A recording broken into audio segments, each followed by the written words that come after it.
सिर्फ 10 क्वेश्चंस करने से, कितने बोल रहा हूं, ओनली 10 क्वेश्चन, सिर्फ 10 क्वेश्चन करने से आपके आराम से 50% मार्क्स बन रहे हैं, यानी 80 में से 40 मार्क्स आपके सिक्योर हो गए हैं सिर्फ और सिर्फ 10 क्वेश्चंस करने से। इतना easy comfortable sample paper CBSE ने आपको दिया है, लेकिन आपकी एक ड्यूटी है छोटी सी, क्या, अपनी पढ़ाई ईमानदारी से करनी है, ऑनेस्टी से करनी है, टाइम वेस्ट नहीं करना है। हेलो एवरीवन, कैसे हैं आप? आई होप आप अच्छे से होंगे।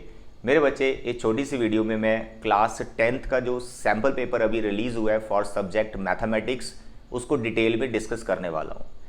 आज इसका अपडेट आया है, आज ही सीबीएसई ने सभी सब्जेक्ट्स के सैम्पल पेपर रिलीज कर दिए। तो थोड़ी देर पहले मैं लाइव भी आया था, जिसमें मैंने क्लास 10th का जो मैथ्स का सैम्पल पेपर आया है उसमें कितनी सेक्शंस होंगी, कैसे क्वेश्चंस होंगे, वो सारा मैंने डिस्कस किया था। बट अभी इस वीडियो में मैं डिटेल में ये बताने वाला हूँ कि आपके एनसीईआरटी में जो 14 चैप्टर्स है, this video for class 10th, 12th के लिए मैं अलग से बनाऊंगा। हाँ जी, क्लास 10th वाले जो आपके सिलेबस में 14 चैप्टर्स हैं। तो अभी आप हैरान हो रहे होंगे, सर 14 चैप्टर्स, वहाँ बुक में तो सर 15 है। भाई वो भी मैं ऑलरेडी आपको बता चुका हूँ, कंस्ट्रक्शन आपके सिलेबस से डिलीट हो चुका है, इसलिए 15 की जगह भी 14 चैप्टर्स ही हैं।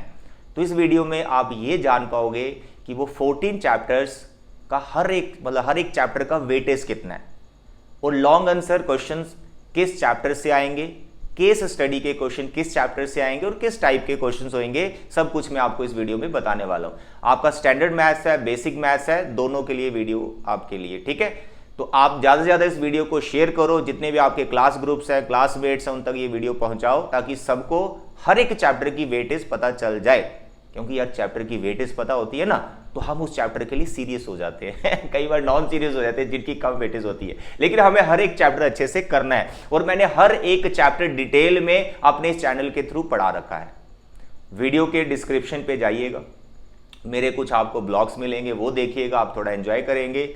और पढ़ने के लिए वहाँ हर एक प्लेलिस्ट का भी मैंने डिस्क्रिप्शन में डिटेल दे रखा है। आप किसी भी प्लेलिस्ट को क्लिक करो, सारे डिटेल में वीडियोस आपको मिल जाएंगी। ट्रिग्नोमेट्री है, ट्राइंगल है, सरफेस एरिया, वॉल्यूम है, कोई भी चैप्टर आपको चाहिए, सारे चैप्टर आपको इस चैनल में मिल जाएंगे डिटेल में। और जितना मैंने पढ़ाया है उससे बियॉन्ड बोर्ड में नहीं आता है, सारा उसी में से आता है। और एक इंपॉर्टेंट चीज मैं आपको बताना चाहता हूं कि जो सीबीएसई ने सैम्पल पेपर रिलीज किए, सेम सैम्पल पेपर मैं अपने भी खुद भी बनाऊंगा। लास्ट ईयर भी मैंने बनाए थे, स्टूडेंट्स तक मैंने पहुंचाए थे, और 100% जो सीबीएसई का पेपर था, मेरे जो सैम्पल पेपर बनाए गए थे उसी में से आया था। और कुछ क्वेश्चंस में आपको ये भी बताऊंगा कि डिटो वही आ गए थे, जो सीबीएसई के सैम्पल पेपर में इसमें बोर्ड में क्वेश्चन था वही मेरे सैम्पल पेपर में था, टर्म भी चेंज नहीं थी। और क्या चाहिए बच्चों आपको सिर्फ आप मेहनत करो, हार्डवर्क करो, देखो फिर कैसे आपके अच्छे मार्क्स आते हैं, ठीक है।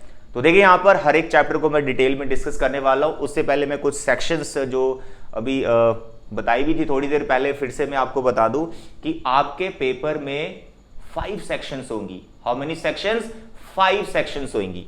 Section A, section B, section C, section D and section E.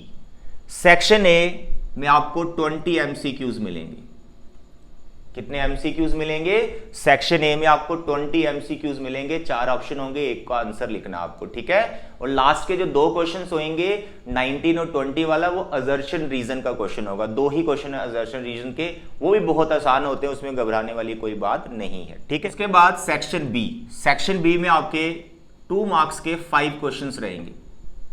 2 marks के 5 क्वेश्चन रहेंगे, यानी 10 मार्क्स की आपकी सेक्शन बी होगी, राइट।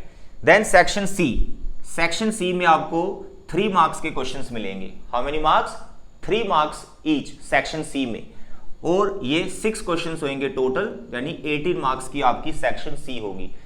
इसमें आपके वेरी शॉर्ट आंसर आ जाएंगे सेक्शन बी में, सेक्शन सी में शॉर्ट आंसर आ जाएंगे, यानी थोड़े स्टेप्स 1-2 बढ़ जाएगा इसमें। एंड सेक्शन डी, इसमें आपको 5 मार्क्स के क्वेश्चंस मिलने वाले हैं। Section D is very important section.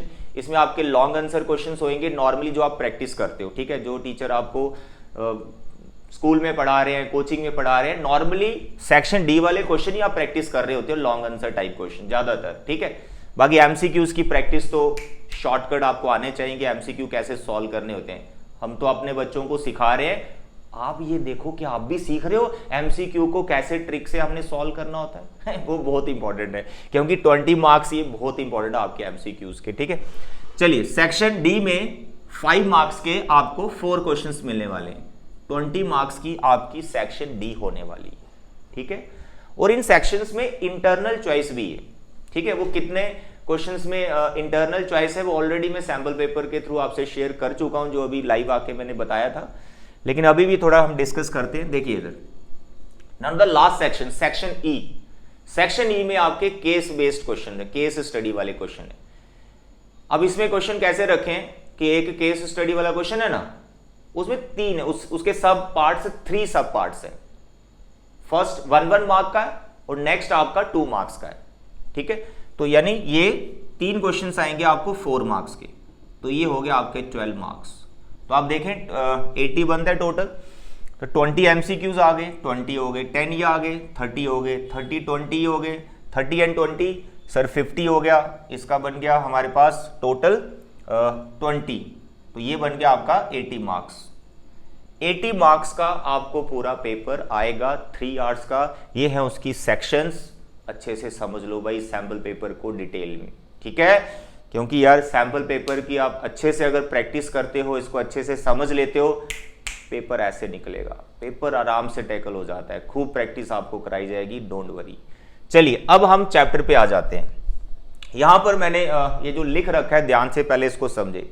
ये जो मैंने ब्लू कलर में लिखा हुआ है, ये है स्टैंडर्ड मैथ्स वालों के लिए, और जो ये ब्लैक कलर में बॉक्स के अंदर रखा है, ये है बेसिक वालों के लिए। अब ये है क्या उसको समझो। आपका जो फर्स्ट चैप्टर है रियल नंबर, इसका वेटेज है 5 मार्क्स फॉर स्टैंडर्ड मैथ्स वाले, और जो 6 यहां पर बॉक्स में है, ये है बेसिक मैथ्स वालों के लिए। तो 1 मार्क का डिफरेंस है, ठीक है। और मैंने दोनों पेपर देखे, बेसिक एंड स्टैंडर्ड, मुझे ज्यादा डिफरेंस नहीं लगा है डिफिकल्टी के हिसाब से, लगभग दोनों सेम ही है और दोनों इजी पेपर है, कोई ऐसा टफ नहीं है, ठीक है। तो देखिए यहां पर ये जो मैंने 1 1 3 बनाया, इसका क्या मतलब है।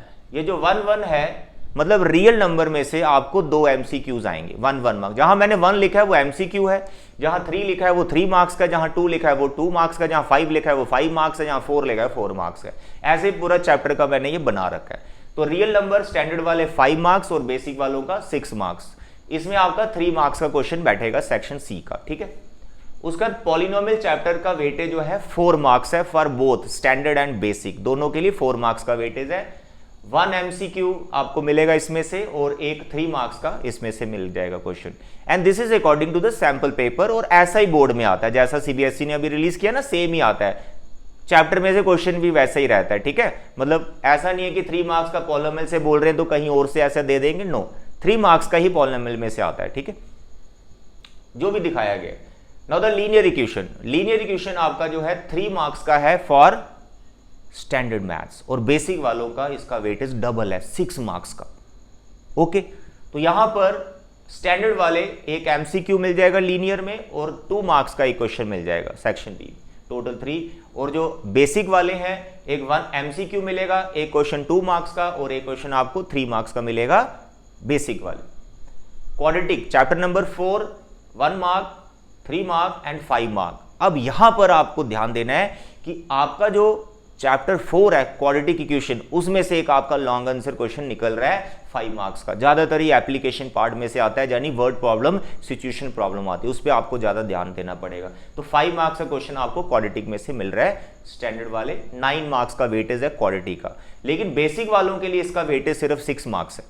एक क्वेश्चन आपको एमसीक्यू आ जाएगा और एक लॉन्ग आंसर इसमें से आ जाएगा, ठीक है।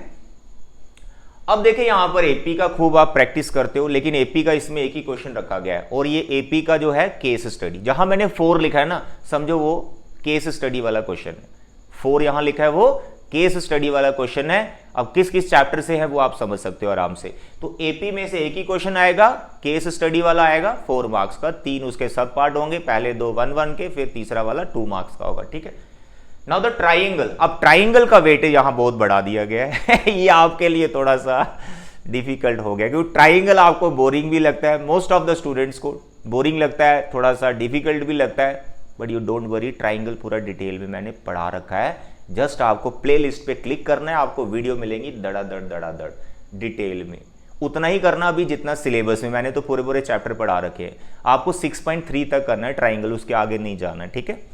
तो ट्राइंगल आपका 10 मार्क्स का है स्टैंडर्ड वालों, और बेसिक वालों का 8 मार्क्स का है। लॉन्ग आंसर का क्वेश्चन भाई ट्राइंगल से निकल रहा है, चाहे आप स्टैंडर्ड के चाहे आप बेसिक्स हैं। और एक 2 मार्क्स का 1 मार्क के 3 एमसीक्यू स्टैंडर्ड वालों को मिलेंगे और बेसिक वालों को 1 एमसीक्यू ट्राइंगल से। अब बात करते हैं हम यहां पर चैप्टर 7 की, कोऑर्डिनेट ज्योमेट्री, 6 मार्क्स का 7 मार्क्स का। अब आप समझ तो गए होंगे। अब यहां पहले 4 पे ध्यान दो। अब ये 4 का क्या मतलब हो गया, केस स्टडी का जो क्वेश्चन दूसरा वाला है वो कहां से आएगा, कोऑर्डिनेट ज्योमेट्री से आएगा। इजी होता है, बहुत इजी होता है। कुछ डायग्राम होती है, मिड पॉइंट निकालो, डिस्टेंस निकालो, सेक्शन फॉर्मूला लगाओ, बस वही पूरा कॉन्सेप्ट वहां पर केस स्टडी में डाल देते हैं, ठीक है। तो 4 मार्क्स का आपको केस स्टडी का कोऑर्डिनेट ज्योमेट्री से मिल जाएगा। स्टैंडर्ड वालों को 2 एमसीक्यू आएंगे, बेसिक वालों को 3 आएंगे, ठीक है। Trigonometry is very important chapter, और इसका वेटेज देख लीजिए, 8 marks for standard, 8 marks for basic, बिल्कुल पैटर्न सेम है। 1 मार्क के 3 एमसीक्यू, स्टैंडर्ड बेसिक दोनों, 2 मार्क्स 3 मार्क्स एंड 3 मार्क्स। ऊपर स्टैंडर्ड नीचे बेसिक चल रहा है, ठीक है। Application of trigonometry, height and distance.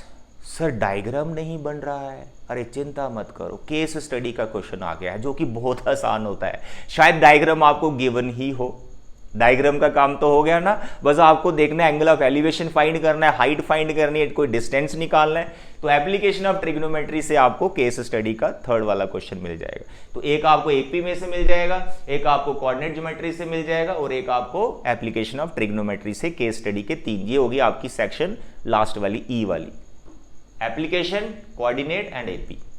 Done. उसके बाद आपका आ गया सर्कल। सर्कल दोनों के लिए 6 मार्क्स का है, एक क्वेश्चन एमसीक्यू, फिर एक 2 मार्क्स का, एक 3 मार्क्स का। Area related to circle, chapter भी इजी है और वेटेज भी कम ही रखी, 4 मार्क्स है, 2 एमसीक्यू, एक 2 मार्क्स का question. Surface area volume 6 marks का, लॉन्ग आंसर का क्वेश्चन आपका यहां से निकलेगा, तो ये भी देख लेना भाई, इसमें से आएगा, ठीक है। 156 लॉन्ग आंसर का क्वेश्चन सरफेस एरिया वॉल्यूम से भी आ रहा है। उसके बाद आगे आपका स्टैट, 7 मार्क्स इसकी वेटेज है दोनों के लिए। लॉन्ग आंसर का क्वेश्चन आपका यहां से है, ये तो आपकी लॉटरी लगी है जी, स्टैट का लॉन्ग आंसर आ गया, बहुत इजी होता है। डेटा दे रखा होता है, मीन मीडियन आपको फाइंड करना है, पूरा डिटेल में पढ़ा रखा है, बस आपको क्या करना है, प्लेलिस्ट पे क्लिक करना है, अपने नोट्स बना लेने हैं हर चीज समझा रखी है। चलिए अब आ गया नेक्स्ट आपका प्रोबेबिलिटी, लास्ट चैप्टर। एनसीईआरटी में 15 है, मैंने यहाँ 14 नंबर रखा हुआ क्योंकि जहां पे जो 11 नंबर चैप्टर था ना, वो कौन सा था, कंस्ट्रक्शन, वो डिलीट हो गया, तो नंबरिंग मैंने थोड़ी चेंज की है, you can understand. Probability 1 mark, MCQ 3 marks का एक क्वेश्चन, 4 मार्क्स का इसका वेटेज है, बहुत इजी चैप्टर है, ये भी आराम से 4 आ जाएगा। तो ये है आपका सैंपल पेपर, हर एक चैप्टर की वेटेज को आप अच्छे से समझ सकते हो। अब आपको ये देखना है कि लॉन्ग आंसर यानी जो सेक्शन डी है ये 20 मार्क्स की है सेक्शन डी, और जो आपकी सेक्शन सी है ये आपकी 18 मार्क्स की है, तो टोटल हो गए हमारे 38 मार्क्स, यानी लगभग 50% काम, 50% काम 2 सेक्शंस कर रही हैं, एक सेक्शन सी और सेक्शन डी। सेक्शन सी और डी में वही क्वेश्चंस होते हैं जो ज्यादातर आप प्रैक्टिस कर रहे होते हो, और यहां पर कितने क्वेश्चंस करने पड़ेंगे आपको, लगभग 50% मार्क्स तक पहुंचने के लिए कितने क्वेश्चंस करने पड़ेंगे एग्जाम में, ध्यान से देखो। यहां पर आपको 6 क्वेश्चन दिए, यहां पर आपको 4 क्वेश्चन दिए, यानी सिर्फ 10 क्वेश्चंस करने से, कितने बोल रहा हूं, ओनली 10 क्वेश्चन, सिर्फ 10 क्वेश्चन करने से आपके आराम से 50% मार्क्स बन रहे हैं, यानी 80 में से 40 मार्क्स आपके सिक्योर हो गए हैं सिर्फ और सिर्फ 10 क्वेश्चंस करने से। इतना easy comfortable sample paper CBSE ने आपको दिया है, लेकिन आपकी एक ड्यूटी है छोटी सी, क्या, अपनी पढ़ाई ईमानदारी से करनी है, ऑनेस्टी से करनी है, टाइम वेस्ट नहीं करना है। अभी आपके मिड टर्म एग्जाम है, खूब दबा के दो इस सैंपल पेपर को, थोड़ी देर के लिए आप भूल भी सकते हैं, मिड टर्म के एग्जाम अच्छे से दो, जैसे आपके मिड टर्म एग्जाम होते हैं फिर हम आपको तैयारी कराएंगे सैंपल पेपर कैसे आपको प्रैक्टिस करने होते हैं, ठीक है। चलिए आई होप इस पूरा जो भी मैंने आपको समझाया क्लियर हो गया होगा, हर एक चैप्टर की वेटेज और आपको किन सेक्शंस पे फोकस करना है, किन चैप्टर पे फोकस करना है, वो अपनी आप प्लानिंग बता दें। मैं भी एक वीडियो अलग से बनाऊंगा कि कौन कौन से चैप्टर ऐसे हैं जिनको आपको पहले कर लेना चाहिए परफेक्ट, फिर दूसरे चैप्टर पे जाना, सारी डिटेलिंग वीडियो आपको मिल जाएगी, ठीक है। तो अभी के लिए इतना बच्चे, thank you, bye bye and take care.